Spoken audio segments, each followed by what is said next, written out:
ভাই অনেক দূর পর্যন্ত এই যে মাঠের মধ্যে অনেক উচ্চতায় এই পাইপ নিয়ে যাওয়া, এটি কিসের জন্য?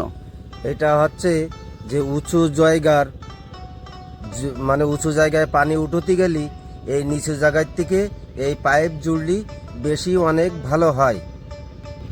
আচ্ছা, অনেকেই তো ড্রেন দিয়েই পানি নিয়ে যায়, কিন্তু আপনারা এই পদ্ধতি কেন অবলম্বন করলেন?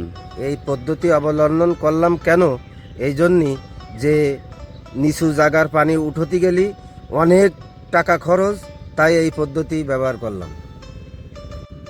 আচ্ছা ভাই, এই যে পেছনে একটি ড্রাম দেখতে পাচ্ছি, আসলে এটি কিসের জন্য?